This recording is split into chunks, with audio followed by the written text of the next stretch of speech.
Ciao a tutti appassionati di biliardo, oggi in questo nuovo video vi voglio far vedere un pezzettino di una partita tra Van Boning e Efren Reyes. Proprio solo un pezzettino di un inizio del Derby City del 2016, una partita che mi è piaciuta molto e niente, ho deciso di analizzare dei momenti cruciali, importanti per andare a cercare di capire come ragionano questi campioni che abbiamo.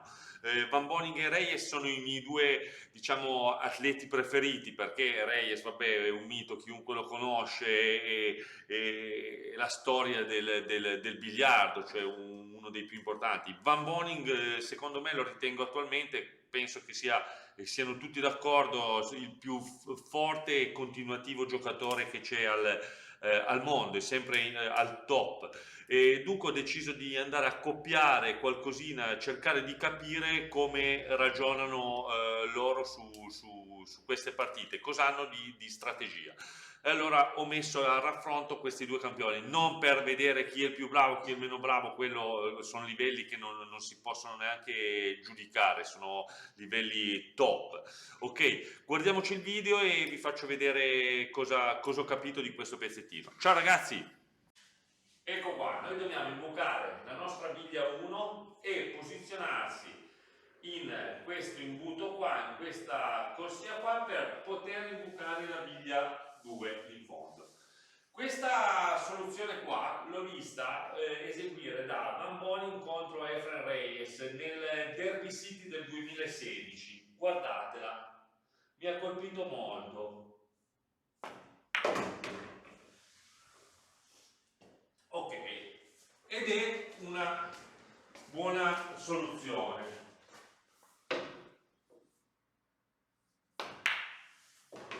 Ok, e da qua poi ha continuato il gioco, imbucare la 3 e via discorrendo.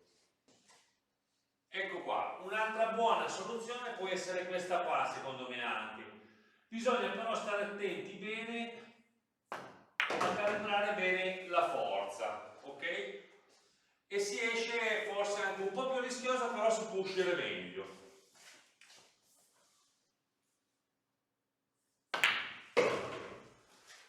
E poi via dicendo si continua con il gioco.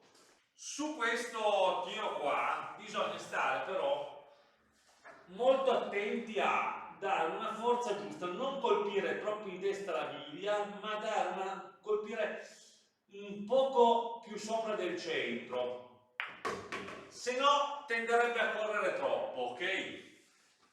Non caricare troppo la spinta, poi fare anche attenzione alla distanza, perché se uno è più piccolo questo tiro qua gli diventa più difficile, allora può usare magari la prolunga, bisogna tenere presente anche quello. Io essendo alto mi trovo bene anche, posso farlo anche diciamo senza prolunga.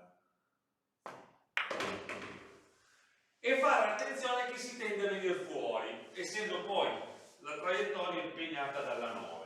Potrebbe essere anche interessante questa, stare sempre attenti alla posizione piuttosto mettere la prolunga, caricare bene a ore 3 con più forza, ok?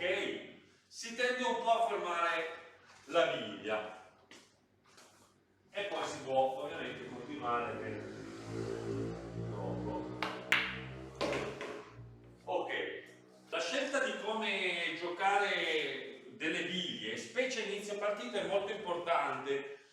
Sono scelte strategiche perché se esci in una maniera o esci nell'altra cambia praticamente tutto il gioco. Dunque bisogna fare molta importanza a saper scegliere la giusta strategia che uno può adottare, anche in base comunque alle proprie caratteristiche, perché magari c'è chi si trova meglio con un tiro, magari chi con un altro, dunque anche guardare le caratteristiche del gioco. Io probabilmente avrei optato per questa